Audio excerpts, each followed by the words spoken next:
Hello everyone and welcome to mathematics only. So आज हम determinant के बारे में पढ़ेंगे, ठीक है। तो एक्सरसाइज को स्टार्ट करने से पहले कुछ बेसिक कंसेप्ट जो है मैं आपको बता देता हूँ इसके बारे में। देखिए, सबसे पहले आपको ये पता होना चाहिए कि डिटर्मिनेंट होता क्या है, ठीक है। अगर आप कुछ एलिमेंट्स जैसे आपने पीछे पढ़ा है मैट्रिक्स को स्क्वायर ब्रैकेट के अंदर एनक्लोज करते हैं, वो मैट्रिक्स होती है। लेकिन डिटर्मिनेंट को हमेशा हम दो लाइंस के बीच में एनक्लोज करते हैं, ठीक है। उनको कभी भी यहाँ से बैंड नहीं किया जाता है, मतलब ब्रैकेट के रूप में नहीं लिखा जाता है। Only that will represented by two straight lines, ठीक है। तो उसे हम क्या बोलेंगे, डिटर्मिनेंट। लेकिन डिटर्मिनेंट की सबसे बड़ी प्रॉपर्टी क्या होती है, देखिए कुछ प्रॉपर्टीज़ हैं वो मैं आपको कराता हूँ, लेकिन पहले ध्यान रखिएगा कि डिटर्मिनेंट तभी पॉसिबल होता है जब आपके पास या तो वो 1 ऑर्डर का हो, या 2 ऑर्डर का हो, या 3 ऑर्डर का हो, ठीक है। फॉर एग्जांपल बोलने का क्या मतलब हो गया कि अगर आपके पास ऐसे है 2/2 की कोई मैट्रिक्स है तो वो डिटर्मिनेंट है, 3/3 की है तो भी डिटर्मिनेंट है। लेकिन अगर कोई आपके पास 2/3 की मैट्रिक्स आ जाती है तो वो डिटर्मिनेंट नहीं बनती है, ठीक है। तो बोलने का मतलब क्या हो गया, केवल स्क्वायर मैट्रिसेस जो होती हैं उन्हीं का डिटर्मिनेंट पॉसिबल है और बाकी का पॉसिबल नहीं है, ठीक है। तो आइए कुछ प्रॉपर्टीज़ जो हैं डिटर्मिनेंट की वो डिस्कस कर लेते हैं। तो पहली प्रॉपर्टी आपके पास की एक डिटर्मिनेंट जो है उसकी वैल्यू रिमेन्स जो है अनचेंज रहती है जब उसकी 2 रो और 2 कॉलम को इंटरचेंज कर दिया जाए, ठीक है। The value of determinant remains unchanged if 2 rows and 2 columns are interchanged. बोलने का मतलब हो गया भैया, देखिए जैसे मान लो कि आपके पास कोई डिटर्मिनेंट है 2 2 या 2 3, ठीक है। तो अगर इसकी 2 रो, इन दोनों को आप ऊपर नीचे कर दो ना, यहाँ से 2 3 या ऐसे लिख दो, इसको 2 2 लिख दो, इंटरचेंज कर दिया ना, इनको ऊपर नीचे लिख दिया, तो इसकी वैल्यू जो है डिटर्मिनेंट की और इसकी, इन दोनों की वैल्यू क्या आएगी, सेम आएगी, ठीक है। नेक्स्ट है आपके पास, if any 2 rows are interchanged then sign of determinant changes, ठीक है। अब देखिए ध्यान से बोल रहा है कि अगर आपके पास कोई 2 रो या 2 कॉलम, ठीक है, आपस में जब चेंज होंगे, ठीक है ना, यहाँ पे तो था कि आपके पास 2 row and columns are interchange, मतलब रो और कॉलम को इंटरचेंज करेंगे तो कोई फ़र्क नहीं पड़ेगा।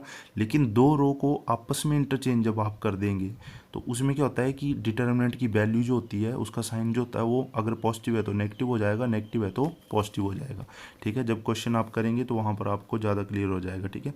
नेक्स्ट है, इफ़ एनी 2 रोज और column are identical then value of determinant is equal to 0। अगर आपके पास 2 रो या 2 कॉलम, ठीक है, उनकी अगर वैल्यू जो होती है वो सेम होती है ना दोनों की, तो वो क्या होता है, उस डिटर्मिनेंट की वैल्यू जो है वो 0 हो जाती है, ठीक है। नेक्स्ट है, if all element of a row और column are 0 then determinant is equal to 0। मतलब किसी डिटर्मिनेंट में अगर एक रो या एक कॉलम, उसके तीनों एलिमेंट 0 हो जाएं तो उस डिटर्मिनेंट की वैल्यू निकालने की जरूरत नहीं होती है, सीधी कितनी हो जाती है, वो 0, ठीक है। अब बोला है for 2 matrices A and B of same order determinant of A B, अगर ए बी के प्रोडक्ट का आप डिटर्मिनेंट निकालेंगे तो वो उन दोनों के अलग अलग डिटर्मिनेंट के प्रोडक्ट के बराबर होगा, ठीक है। नेक्स्ट है, if A is a square matrix of order n then adjoint A का जो आपके पास डिटर्मिनेंट आएगा वो किसके बराबर होगा, determinant A raise to power n minus 1। और ये एडजॉइंट आपके लिए नया वर्ड है, आपको 4.4 में आएगा, ठीक है। तो आइए अब एक्सरसाइज 4.3 पे चलेंगे, लेकिन उससे पहले 4.3 पे जाने से पहले मैं आपको कुछ 3.3 में जो हम पढ़ेंगे एरिया ऑफ ट्राइंगल कैसे निकालते हैं यूजिंग डिटर्मिनेंट, ठीक है। आप क्लास 10th में इसको पढ़ चुके हैं, 11th में भी पढ़ चुके हैं कि अगर वर्टिसेस दिए हों तो एरिया ऑफ ट्राइंगल कैसे निकालते हैं, 1/2 into x1/2 minus by 3 plus x2/3 minus by 1 plus x3/1 minus by 2, ठीक है। लेकिन और यहाँ पे अब डिटर्मिनेंट का यूज़ करके कैसे निकाला जाता है एरिया, 1/2 x1 x2 x3/1/2/3 और 1 1 1, ठीक है। जो थर्ड कॉलम आता है वो 1 1 का ही होता है, ठीक है। यहाँ पे कुछ रिमार्क है वो ध्यान रखना है आपने जब भी आप ट्राइंगल का एरिया निकालेंगे। मतलब जो ट्राइंगल का एरिया होता है वो कभी भी नेगेटिव नहीं होता है, area of triangle can never be negative. अब नेक्स्ट है, if area of a triangle is given then always take the value that value in plus minus. मतलब अगर आपको किसी ट्राइंगल का एरिया दिया है तो आपने क्या करना है, जैसे मान लो कि आपको बोला है कि किसी ट्राइंगल का एरिया 4 स्क्वायर यूनिट है, 5 है, 6 है, तो या आप वर्टिसेस निकालो या के की वैल्यू निकालो, तो आपने क्या करना होता है कि हमेशा जो आपको एरिया दिया होता है उसको प्लस माइनस में लेना है। क्यों लेना है प्लस माइनस में? क्योंकि हो सकता है अगर आप एरिया वहाँ से निकालें तो आपका नेगेटिव आ जाए, तो यहाँ पे नेगेटिव होगा, तो वो नेगेटिव और ये नेगेटिव कैंसिल हो जाएंगे, इसीलिए इस वैल्यू को प्लस माइनस में लिया जाता है। ठीक है, नेक्स्ट है, अगर किसी ट्राइंगल का एरिया जो है वो जीरो हो जाता है, if delta equal to zero then all the 3 points are collinear, तो वो तीनों पॉइंट क्या होते हैं? कोलिनियर होते हैं अगर किसी ट्राइंगल का एरिया जो है वो जीरो हो जाए। ठीक है, तो आइए फिर 4.3 को स्टार्ट करते हैं। देखिए 4.3 में आपके पास क्या है, बोल रहा है कि find the area of a given triangle 106043। 3 point दिए हैं आपके पास ए बी सी। मुझे पता है कैसे निकालते हैं, del equal to 1/2 x1 x2 x3 by 1/2 by 3 1 1 1। ठीक है, मैंने सीधा यहाँ से वैल्यू पुट की, x1 क्या है 1 और बाई x2 क्या है 6, x3 क्या है 4, बाई 1 क्या है 0, बाई 2 क्या है 0 और बाई 3 0 और 1 1 1। ठीक है, अब मैंने यहाँ पे लिखा है एक्सपेंडिंग डिटर्मिनेंट अलॉन्ग रो 1, इस रो 1 के अलॉन्ग एक्सपेंड करेंगे। तो देखिए एक्सपेंड कैसे करते हैं, ध्यान से सीख लेना इस चीज़ को। मैंने इस रो के अलॉन्ग एक्सपेंड करना है, मैंने क्या लिख दिया बाहर 1, इसका एलिमेंट पहला 1 है। अब क्या करना है आपने, इसके सामने वाले ये सारे डिलीट कर देने हैं और ये सारे डिलीट कर देने हैं। बचा क्या, ये माइनर निकालते हैं ऐसे। ठीक है, 4.4 में आएंगे माइनर का फैक्टर निकालने, तो यहाँ से देख लो 1 बच गया, बाकी इसको डिलीट कर देना है। अब ये जो 1 है इसके सामने वाले और इसके नीचे वाले, ठीक है, कॉलम और रो डिलीट हो गए, तो बचा क्या 0 × 1, पहले इसको मल्टीप्लाई करना है, कितना हो गया 0, फिर -3। ठीक है, माइनस फार्मूला में आता है -3। ठीक है, नेक्स्ट देखिए 0 0, ये -0 मैंने क्यों लिखा है, क्योंकि ये एलिमेंट जो होता है ना इसके साथ अगर ये नेगेटिव है तो यहाँ पर पॉजिटिव लिखना है, और अगर पॉजिटिव है तो नेगेटिव लिखना है। क्यों लिखना है, क्योंकि ये होता है A12 और यहाँ पर होता है -1⁻I+J, तो -1⁻I+J का मतलब हो गया A12 है आपके पास। ठीक है, तो -1⁻1 + 2 करेंगे आप तो कितना हो जाएगा, -1⁻3 हो जाएगा, और -1⁻1 क्या होता है नेगेटिव, इसीलिए यहाँ पर नेगेटिव जो है आया है। अगर पॉजिटिव है तो नेगेटिव लगाना है। और फिर क्या बच गया, देखो ये हो गया फर्स्ट रो डिलीट, और इसके जो है A12 कौन सा कॉलम है सेकंड, ये भी डिलीट, तो क्या बचा 6 × 1 6 और -4 × 1 -4। ठीक है, और लास्ट में जो है वो वैसा ही साइन लेने देना, उसके साथ प्लस का है तो +1, और फिर ये पहली रो डिलीट और तीसरा कॉलम डिलीट, तो 6 3 जा 18 और 4 × 0 -0। ठीक है, तो अब इसको आप सॉल्व करेंगे 1/2 इंटू ये क्या हो गया -3 और ये 0 हो गया सीधा ही फैक्टर, और ये क्या हो गया +18, और 18 में से 3 कम करेंगे तो 15/2 स्क्वायर यूनिट आपका जो आंसर आ जाएगा। ठीक है, सेकंड पार्ट इसका आपने खुद कर लेना है। ठीक है, नेक्स्ट देखिए, so that the points A B C are collinear.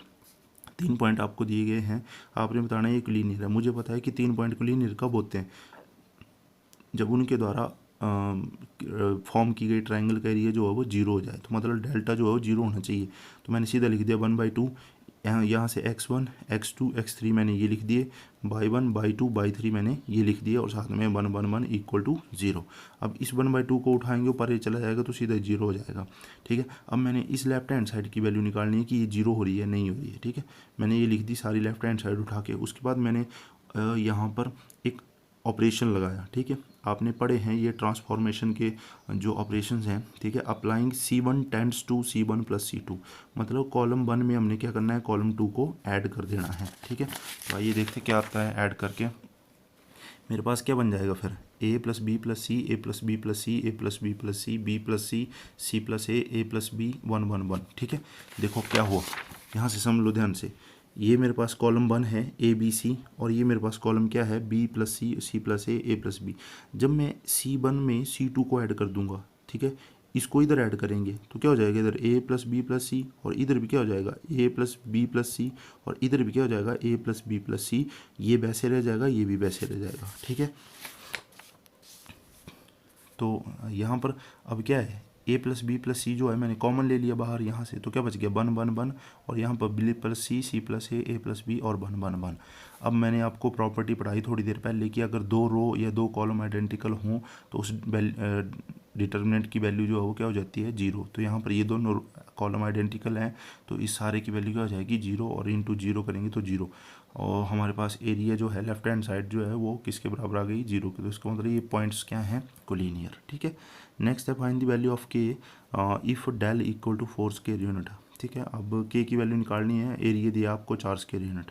ठीक है, मैंने क्या किया, ये दिए हैं 3 पॉइंट, मैंने लिख लिया 1/2 के 4 0 0 0 2 1 1 1 x1 x2 x3 y1 y2 y3। ठीक है, इक्वल टू +-4, मैंने बोला +-4 में ही लेते हैं इसको हमेशा। ठीक है, तो देखिए अब यहाँ से मैं इस 2 को हटाऊंगा 1/2 को, तो ये परे चला जाएगा, क्रॉस मल्टीप्लाई के होके कितने हो गए 8।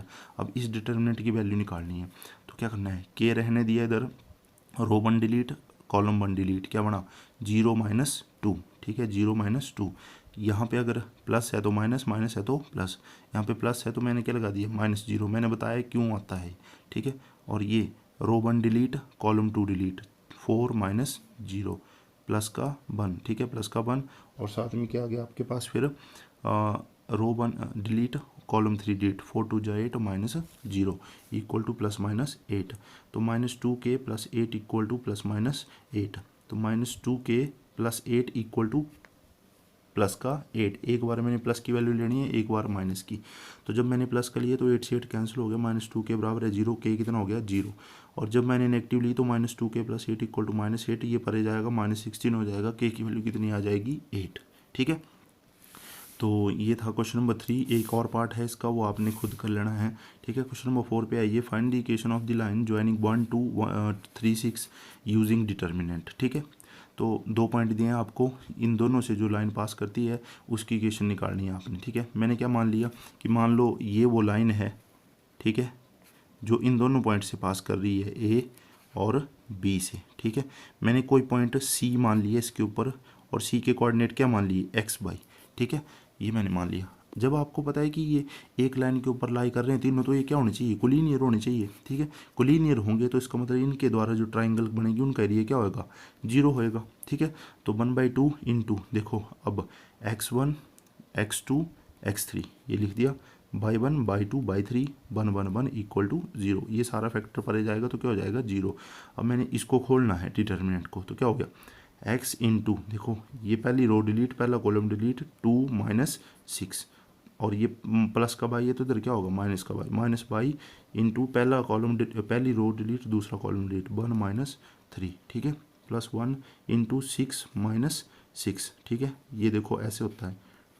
ठीक है, खोलने आपको आता होगा, मतलब जो भी एलिमेंट आप खोल रहे हैं ना, जैसे अब मैं A13 खोल रहा हूँ तो पहली रो और तीसरा कॉलम डिलीट करना है और बाकी को आपने क्रॉस मल्टीप्लाई कर देना है। ठीक है, ऐसे ऐसे। ठीक है, तो 6 - 6 इक्वल टू 0। तो ये बड़ा फैक्टर तो हो गया 0, क्या बचा -4x, और यहाँ पे -2 बचेंगे, minus minus plus 2y, minus common ले लेना और साथ में 2 कॉमन ले लेने हैं, तो क्या बच जाएगा 2x - y इक्वल टू 0।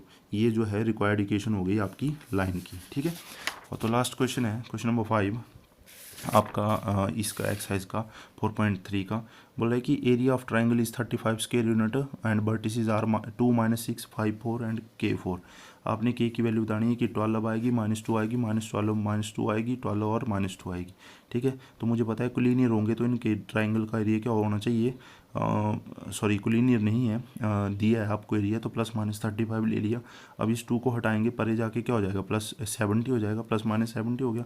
इस डिटरमिनेंट को खोलना है। ठीक है, 2 इंटू ये डिलीट हो गया ऐसे, तो 4 - 4, यहाँ पे -6 है तो क्या होगा +6, और ये डिलीट हो गया तो क्या बच गया 5 - k, और लास्ट में क्या है +1 इंटू ये डिलीट हो गया तो क्या बच गया 20 - 4k इक्वल टू +-70। ये तो फैक्टर 0 हो गया।